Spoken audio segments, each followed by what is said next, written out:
প্রত্যেকে ভালো আছেন? পরিবর্তিত জীবনে প্রত্যেকে নিজেদের মতো করে মানিয়ে নিয়ে সমস্ত কিছুর মধ্যেও ভালো আছেন। এটুকু শুধু বিশ্বাস নয়, আপনাদের জন্য শুভেচ্ছা শুভকামনা আন্তরিকভাবেই থাকবে। কারণ এই অনুষ্ঠানের মঞ্চ থেকে প্রচেষ্টাটা সেটা থাকে যে প্রত্যেকেরই যাতে মঙ্গল সাধন হয়, সেটা ক্ষুদ্রতর হলেও মঙ্গল সাধনের প্রচেষ্টাটাই থাকে। সেটা জ্যোতিষ আঙ্গিকে বা আধ্যাত্মিকতার কোনো মোড়কে যে যে রকমভাবে উপায়টা অবলম্বন করতে পারেন না কেন, সেই উপায়গুলো কিন্তু এখানে বর্ণনা করার প্রচেষ্টা হয়। আর পণ্ডিতজির অনুষ্ঠান মানে সেখানে তো থাকবেই থাকবে, এটা তো নতুন কিছু কথাই না। আমরা আমরা ধরুন না, এই যে পরিবর্তিত সময়ে বর্তমান সময়ে আমরা দেখেছি এবারে মহালয়াটা এত আগে হয়ে গেছে, মানে এক মাসে দুটো বা অমাবস্যার দরুন যে নিয়ম নীতিকালীন নবরাত্রি তিথি সেই ক্ষেত্রে একটু বিলম্বিত, বা দুর্গা পূজা সেটাও বিলম্বিত। তো এমনতর জায়গায় 17 তারিখ থেকে বা নবরাত্রি তিথি শুরু হচ্ছে, অনেকেরই ভাবনাটা থাকে, অনেকে পালন তো করতে পারেন, সেটা তো সোনায় সোহাগা, কিন্তু অনেকের ভাবনাটাও থাকে, ইচ্ছাটা থাকে যে আমরা সাধারণ মানুষরা, গৃহী মানুষরা, সেটা দেরিতেই আসুক বা স্বাভাবিক সময় যেভাবেই হোক, কিছু কি অবলম্বন আমরা করতে পারি শাস্ত্রীয় বিধান আমাদের জন্যে, অন্তত গৃহী মানুষদের জন্যে, পুরোপুরি যারা অন্তত মানতে পারছি না, কিছু কি আমরা করতে পারি, সেই তিথিতে নিজেদেরকে ইনভলভ রাখতে পারি বা সেই পূজনে রত হতে পারি। পণ্ডিতজির কাছে কিন্তু এটা এক্সপেক্ট করা যায়, কারণ সাধারণ থেকে অসাধারণ প্রত্যেকেরই কিন্তু তিনি সেই পরামর্শদাতা, জ্যোতিষ আঙ্গিকে, সনাতন সেই শাস্ত্রের আঙ্গিকে, সনাতন ধর্মের আঙ্গিকে সমস্ত বার্তা তিনি রাখেন। আজকের এই অনুষ্ঠানে তার কাছে আমরা প্রত্যাশা করছি আমাদের সাধারণ গৃহী মানুষদের, যারা পূর্ণাঙ্গ শাস্ত্রীয় বিধি অনুসারে করতে পারবেন, খুবই ভালো কথা, তারই সাথে সমস্ত মানে পারিপার্শ্বিকতা, সমস্ত পরিস্থিতির মধ্যে থেকেও আমাদের ইচ্ছার উপরে ভর করে যৎকিঞ্চিত যতটা সম্ভব সেই ধরনের সাধারণভাবে কি কিছু পূজনের মধ্যে নিজেদেরকে অন্তর্ভুক্ত করা যায়, পণ্ডিতজির কাছে এটা আমরা প্রত্যাশা করছি। তো আসুন সকলে মিলে তাকে স্বাগত জানিয়ে সেই মনোজ্ঞ একটা খুব প্রয়োজনীয় আলোকপাত আশা করছি তার কাছে পেতে চলেছি। তার আগে তাকে স্বাগত জানাই। নমস্কার। নমস্কার। এবছর অন্যান্য বছরের মতো যে মহালয়ার পরের দিনই নবরাত্রি ব্রত যে শুরু হয়, তাকে বলা হয় প্রতিপদাদি কল্পারম্ভ। সেটা হচ্ছে না, যেহেতু অমাবস্যা দুটো পড়ে গেছে। সেহেতু শাস্ত্রের বিধি অনুযায়ী, সনাতন ধর্ম অনুযায়ী 17ই অক্টোবর নবরাত্রি ব্রত শুরু। আমি নবরাত্রি ব্রত নিয়ে বিশেষ আলোচনা আবার আগামী এপিসোডে আসবো, আপনারা দেখতে পারবেন সেটা। তার আগেই আজকের যে আলোচনার বিষয়, নবরাত্রিতে ছোট ছোট ধর্মীয় টোটকা রয়েছে, যেগুলো করলে কিছু কিছু সমস্যা থেকে আপনারা মুক্তি পেতে পারেন। যেমন গ্রহদোষ নিবারণে নবরাত্রির প্রথম দিন রাত, মানে 17ই অক্টোবর নবরাত্রি শুরু, সেদিন রাতে একটি পিতল বা তামার থালায় কেশর দিয়ে স্বস্তিক চিহ্ন আঁকবেন, আর স্বস্তিকের ওপর ফুল দিয়ে নবগ্রহ যন্ত্র আঁকবেন। আঁকাটা সিঁদুর তেল দিয়ে গুলে হতে পারে, আঁকাটা রক্তচন্দন দিয়ে হতে পারে, এবং ওই নবগ্রহ যন্ত্রমের ওপর 8টি 1 টাকার কয়েন সিঁদুরের ফোঁটা দিয়ে যন্ত্রমের চারিদিকে রেখে দেবেন। এরপর ওই কয়েনটির ওপর 8খানা সুপুরি রাখবেন। রাখার সময় বলবেন, ওং ব্রহ্মা মুরারি ত্রিপুরান্তকারী ভানু রাশি ভূমি সুত বুধশ্চ গুরশ্চ শুক্র শনি রাহু কেতব সর্ব গ্রহায় শান্তি করার ভবন্তু। মন্ত্রটা মনে থাকবে না, আবার বলছি। ওং ব্রহ্মা মুরারি ত্রিপুরান্তকারী ভানু রাশি ভূমি সুত বুধশ্চ গুরশ্চ শুক্র শনি রাহু কেতব সর্বগ্রহায় শান্তি করারও ভবন্তু। এই মন্ত্রটা বলবেন এবং ওই প্রতিপদাদি কল্পারম্ভ 17 অক্টোবর রাত থেকে 9টা দিন পর পর মহানবমী পর্যন্ত রুদ্রাক্ষমালায় বা করে এই মন্ত্রটা জপ করবেন। করার পর বিজয়া দশমীর দিন সকালে ওই সুপারি যে কোনো দুর্গা মণ্ডপে মায়ের চরণে গিয়ে অর্পণ করবেন। এই প্রয়োগের দ্বারা আপনাদের গৃহের রোগ নিবারণ থেকে মুক্তি পাবেন, শান্তি আসবে, অর্থ আসবে। প্রতিবেশীর সাথে শত্রুতা, ভাড়াটিয়া দ্বারা পীড়িত, ভাড়াটিয়া দিয়েছেন বিশ্বাস করে উঠছে না, সেই ক্ষেত্রে নবরাত্রির প্রথম দিন থেকে সাদা আসনে পূর্ব দিকে মুখ করে একটি জল চৌকি পূজাস্থলে স্থাপন করতে হবে। লাল বস্ত্র বিছিয়ে ভোজপত্র সাদা বস্ত্রের উপর কুমকুম দিয়ে একটি বৃত্ত অঙ্কন করবেন। ওই বৃত্তের মাঝখানে ভাড়াটিয়ার নাম বা প্রতিবেশী শত্রুর নাম লিখে একটি সম্মোহন যন্ত্রম আঁকবেন। একে যন্ত্রমের ওপর সিঁদুর, আতপ চাল, ফুল, ধূপ, দীপ দিয়ে পুজো করবেন। মন্ত্র বলবেন ওং রিং রিং হর হর ব্যাধি স্বাহা। আবার বলছি মন্ত্রটা, ওং রিং রিং হর হর ব্যাধি স্বাহা। এবং ওই মন্ত্র উচ্চারণের সময় ওই সম্মোহন যন্ত্রের ওপর কালো তিল ফেলবেন। ক্রিয়াটি নবরাত্রি থেকে পরপর 5 দিন করার পর ওই কালো তিল সমস্ত আগুনে দাহ করবেন। ক্রিয়াটি করলে অব্যর্থ ফল পাবেন। জীবনটা শান্তি নেই, সংসারে শান্তি নেই, সন্তান কথা শুনছে না, বেকার বাড়িতে চাকরি করছে না, মেয়ের বিয়ে হচ্ছে না, বিভিন্ন রকম উপদ্রবে অতিষ্ঠ আপনি। জীবনে পূর্ণ সৌভাগ্য পাওয়ার জন্য নবরাত্রির সপ্তম দিন, তার মানে সপ্তমীর দিন, মহাসপ্তমীর দিন পুজোস্থলে পূর্বমুখ করে হলুদ বা সাদা আসনে হলুদ বস্ত্র পরিধান করে বসবেন। একটি জল চৌকি রাখবেন। চৌকিতে লাল বস্ত্র বিছিয়ে তার উপর ছোলার ডাল, নাভি শঙ্খ এবং 5টা সুপারি, 5টা পান রেখে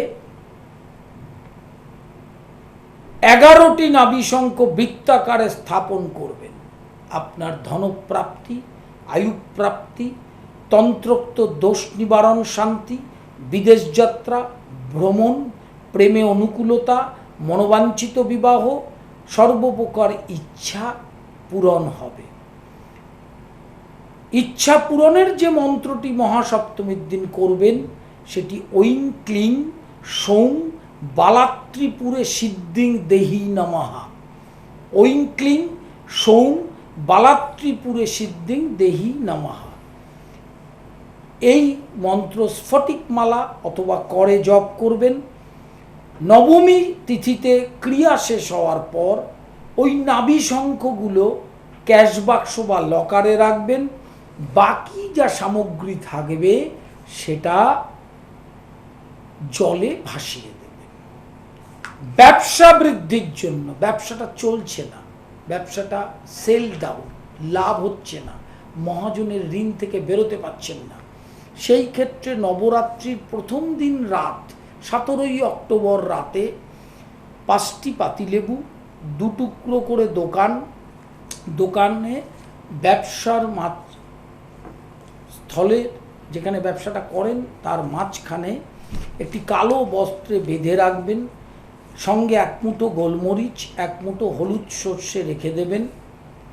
আর মহানবমী তিথি শেষ হলে কালো বস্ত্রে যেগুলো রাখলেন সেটা বাড়ির মধ্যে বা ব্যবসা স্থলে কোথাও পুঁতে দেবেন। আপনার ব্যবসা তারপরের থেকে, অর্থাৎ নবমী শেষ হলে তার 21 দিন পর থেকে আস্তে আস্তে দেখবেন আপনার ব্যবসাটা পুরনো জায়গায় আবার ছন্দে ফিরে আসছে এবং আপনি সৌভাগ্যবান হচ্ছেন। বাস্তুদোষ নিবারণ, সুখ সমৃদ্ধি বাড়িতে নেই, অকাল মৃত্যু, রোগ ব্যাধি ছাড়ছে না, টাকা জলের মতো অপচয় হচ্ছে। নবরাত্রির যে কোনো বৃহস্পতিবার সন্ধ্যায় মেইন এন্ট্রান্সের মুখে গঙ্গা জল দিয়ে পবিত্র করতে হবে। দইয়ের সঙ্গে গুঁড়ো হলুদ ও কর্পূর মিশিয়ে ডান হাতের অনামিকা দিয়ে দরজার দুটি পাশে স্বস্তিক বানাবেন। তার ওপর গুড়ের টুকরো রেখে এক ফোঁটা করে মধু দিয়ে দেবেন। পরের দিন জলে এটা ভাসিয়ে দিতে হবে। নবরাত্রি থেকে পরপর 5টি বৃহস্পতিবার এটি করলে বাস্তুতে যে অশান্তিকর পরিবেশ, বাস্তু দোষের জন্য বিভিন্ন রকম চিন্তা, সেখান থেকে মুক্তি পাবেন। হতেই পারত, সুযোগ তো অনেক কিছুই থাকে। মানে পণ্ডিতজির মতো মানুষ যখন পেশাদারি তকমা তার সঙ্গে রয়েছে, এই বিশেষ তিথিগুলোকে নিয়েও একটা ব্যবসায়িক প্রচার সর্বস্বতার একটা মুখ রূপে তাকে দেখা যেতেই পারত, কিন্তু না, তিনি পেশাদার, কিন্তু তারই সাথে সাধারণ। আমার আপনার মতো মানুষের সেই সাধারণের মধ্যে থেকে কিভাবে দৈনন্দিন বিভিন্ন চাহিদা বা বিভিন্ন সমস্যাগুলো থেকে মুক্তির উপায়, এবং তারই সাথে এই নবরাত্রির মতো মহাতিথিতে সেটা একটু প্রয়োগে যদি সেই মাতৃকৃপায় সেই স্পিরিচুয়াল ভয়েসগুলোতে আমরা নিজেদেরকে একটু ভালো রাখতে পারি, সেই প্রচেষ্টা কিন্তু তিনি করেন। নিজের কুক্ষিগত করে জ্ঞানটা সেইভাবে রাখতে চান না। সেখানে ব্যবসায়ী নয়, মানুষের মঙ্গল রূপেই মঙ্গল কামনা করাই পণ্ডিতজি কিন্তু একমাত্র কাঙ্ক্ষিত। এটা প্রচারের মাধ্যম নয়, এটাই বারে বারে তিনি, বা প্রচার তার উদ্দেশ্য কখনোই নয়। তার কাছে সরাসরি যখন কেউ ভিজিটও করেন, সেখানেও কিন্তু সেইভাবেই চেষ্টা করেন একটা পেশাদারিত্বের মধ্যে থেকেও কিভাবে মানুষকে উত্তরণের রাস্তা দেখানো যায়, সর্বতোভাবে আছে। সময়ের প্রেক্ষিতে অনলাইন কনসালটেন্সির মতো ফেসিলিটিও বিভিন্ন চেম্বারের সাথে সাথে যুক্ত হয়েছে, সেটাও অনেকে নিচ্ছেন একটাই ভরসায় যে তার কাছে গেলে আমরা যথাযথ গাইডলাইনটা পাবো। বিভিন্নভাবে তিনি সচেষ্ট থাকেন, বাকিটা তো সেটা তার হাতে নয়। তিনি তো নিজেকে কখনোই মানে সর্বশক্তিমান রূপে নিজেকে দাবি করেন না যে সমস্ত কিছুই তিনি করে দেবেন, এমনও দাবি তিনি করেন না, কিন্তু চেষ্টাটা করতে পারেন। এবং সনাতন ধর্মের আঙ্গিকে, সনাতন জ্যোতিষশাস্ত্রের আঙ্গিকে মানুষের মঙ্গল সাধনের কাছেই নিজেকে রত রেখেছেন। তার ভাবনা চিন্তা এইভাবেই রত রয়েছে, সেটা মানুষ এতগুলো বছর ধরে যারা চিনেছেন তারা জানেন। এইটুকু শুধু সকলের জন্য উল্লেখ করে দেওয়া, সেটা সরাসরি চেম্বার ফ্যাসিলিটি বা অনলাইন কনসালটেন্সি ফ্যাসিলিটি যারা নিতে চাইছেন, যে একটু যে নাম্বার রয়েছে সেখানে যোগাযোগ করে দিতে হবে। 9674009632 আর 9836707677।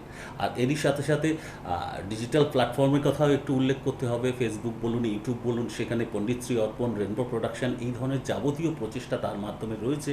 সেই সমস্ত কিছুর মাধ্যমেও কিন্তু সেই বার্তাটাই আছে, সকলে যাতে সুবিধাটা গ্রহণ করতে পারেন। সেটা বলা নয়, আপনারা সেখানে ভিজিট করলে, ফলো করলে, সরাসরি লাইভগুলো দেখতে পেলে সেই প্ল্যাটফর্মে সেগুলো জানতেই পারবেন। এনিওয়েজ, আজকে খুব গুরুত্বপূর্ণ একটা এইরকম আবহে আমরা পাচ্ছি তার কাছে আলোচনা। যতটা সময় আছে আবারও বোধহয় সেই দিকে মনোনিবেশ করাটাই শ্রেয়। অনেকে তো নোট ডাউন করছিলেন। আসুন কথা না বাড়িয়ে এবারে সেই দিকে মনোযোগ করি।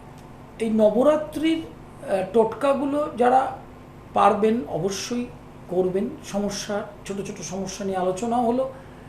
একটা এপিসোডে সব সমস্যার সমাধান বা আলোচনা করার জায়গা থাকে না, পরবর্তী আলোচনায় অবশ্যই আসবো। আরেকটি জিনিস মাথায় রাখবেন, যারা নবরাত্রি করেন অর্থাৎ নবরাত্রিক ব্রত করেন, তারা 17ই অক্টোবর তার আগের দিন 16 তারিখ দুপুরবেলা অভিষ্য খাবেন সনাতন ধর্ম অনুযায়ী, বিকেলবেলা ফল, আর প্রতিপদাদি কল্পারম্ভ শুরু করবেন গৃহে।